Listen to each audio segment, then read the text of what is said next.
Moreno. Thank you. Catching for the pitch with your team. Please. Henry!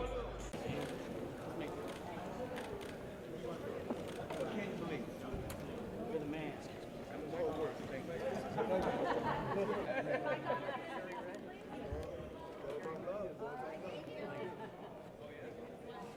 This is going to the Boys and Girls Club. You're gonna hold it. Thank you, Tyson. Blue one's cool, bro. Thanks, Tyson. Thank you. Yeah. Let's take love. Why is this opportunity the right one for you to get in the promotion game in boxing? Is it the location, upstate New York, near the Hall of Fame? You tell me. No, because my partner, Gary Jonas, said this is going to be the first place that we have our bouts right here. And so this is where we're having our bouts. Any nostalgia, though, of fighting upstate, things like that? You're a New Yorker. Will you be kind enough to say that again, please? Is there any nostalgia for you growing up in upstate New York, Catskills, not too far from here, about doing it here, fighting on ESPN when you started? Chill out. I was just telling people right here that I fought in Empire State Games up here. I went to Lake George up here most of the time. I went to Lake Placid. I spent a great deal of time in Rome, New York. And then you'll see when the fights come, a bunch of my friends that come from childhood and they come and visit the fights. And this is, I have such an affinity with this place because, as you know, I grew up not long ago here and I won the state's championship here in Syracuse. And all I have to say is I'm very grateful to be here, and that's what I'm trying to convey is gratitude, and this is just a wonderful thing. I'm a little nervous here, but I'm just so excited about being involved with this whole establishment. And I don't know, I need some of these fighters to come up and say they're going to kill him or something. I want you to talk about his mother. Come on, man, we got to build tickets, man. Come on, man. The hell, you got, this is, man. This guy's a bomber and he's a gentleman. You know what I mean? I'm sorry, I'm just trying to build a fight, up, guys, okay? I'll take another question if you care to ask. Mike, Bob Newman from FightNews.com. Yes, sir. Quick question. Given the history that you had with some of your more infamous promoters, how do you want to approach the game as a promoter and dealing with your fighters? Differently? Hey, I don't know. When you say my fighters, these are guys, I don't own anybody. You know, those days are over. These are guys that are associated with the company. These are their own individuals. And all I can say, I can't stop nobody from abusing themselves because they couldn't stop me from abusing myself. But no, what I can do is give this champion his check personally and his manager won't get it. I can give him his check personally. He can give it to his, I don't know if his manager is a crappy-ass manager, but he can give it to his crappy-ass manager. But before that, his crappy-ass manager won't get the check from me. He'll get the check from him. Right, champ? Don't give him the fucking check, champ. Don't give him the check. I don't know listening, champ. Don't give him the check. Don't give him the check. Just pay him. Don't give him the check. Pay him his fee or whatever he deserves and keep the money. Don't give him the whole check. Motherfucker. I really didn't mean to say that. I'm sorry, Gary. I really didn't mean that. Oh, God. Don't fail the promotion before it starts. Okay. Yes, please. Another question. Hey, Mike. Kyle Menig with the Oneida Dispatch. You're hosting your first fight just a little bit from Carmen Basilio's hometown in Canastota. How much did you know about Carmen? Well, I know a lot about Carmen Basilio. You don't think I do, but I know he fought Kid Gavilan first and beat him and then get the decision. You know, and then he fought Johnny Saxon and beat the you-know-what out of him. And he also beat Tony DeMarco pretty good, too. And mostly anybody he fight, he kicked the shit out of. But once in a... We're not supposed to use those words, I'm sorry.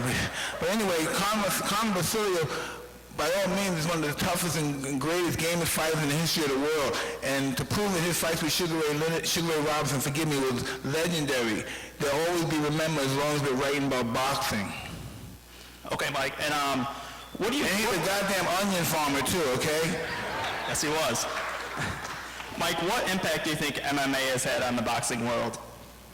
Will you be kind enough to say that once more, sir? What impact do you think MMA, mixed martial arts, has had on the boxing community?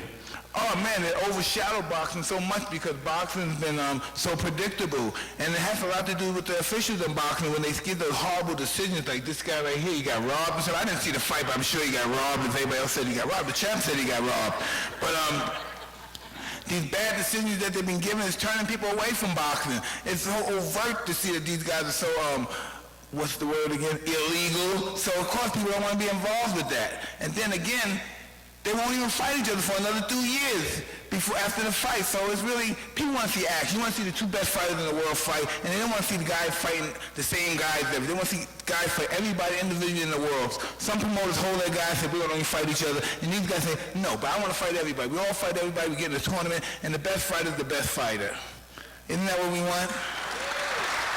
Matter of fact, sir, now I'm on the road. I think you should vote and say who should fight. You should the winner of Mendez and Obama fight Gumbawa, what's his name again?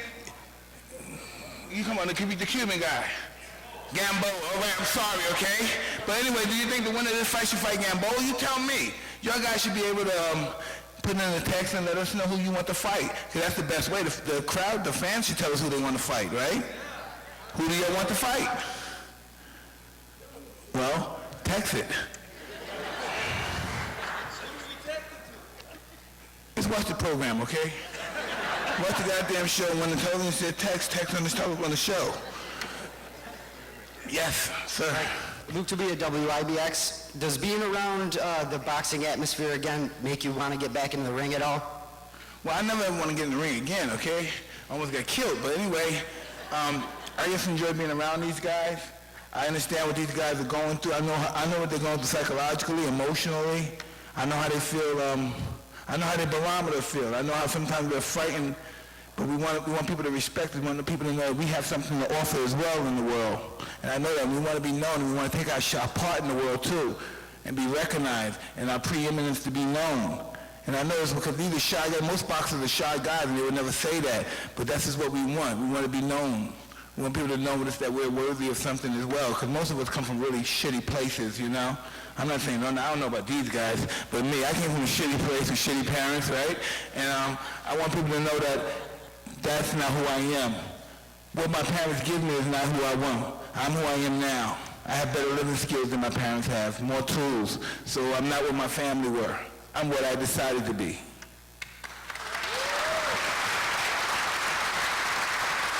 But more about boxing, guys. And Mike, we've got one more question here. No, we need more than one more question now. There's one more from you. Okay. Hey there, Mike. This is Mike Levin from WKTV in Utica, just up the road. And I love Utica. Utica's cool.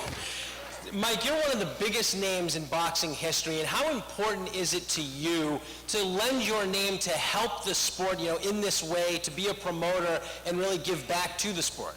Hey, listen, I like the sound of that stuff, that I'm helping the sport and giving back to the sport, but that's not true. The only way I can give back is the officials have to give back as well. We have to be honest with ourselves and honest with our fans, and not take bribes and not steal decisions, and not just, these are guys fighting their life, and it should be on even terms. And that's what it is. These boxers are not getting even terms, you know. Matter of fact, when you see a boxing match, you know who's going to win before the fight even starts normally, right? And that's not going to be this way. We'll have the best fighters fight the best fighters, and whatever happens then, and then they continue to raise higher, gain weight, 2-time champions, 3-time champions, different divisions. It's all about escalation. We're going to sneak in one more, Mike. I don't want to hear one more. I want to hear more people. Mike, what will it be like? I know you said you don't want to get back into the ring to fight. What's it going to be like to sit there and watch these guys fight? Well, I'm going to watch as a fan, of course, and I'm going to be so happy that I'm not in there. Thank you, champ. You're welcome, sir.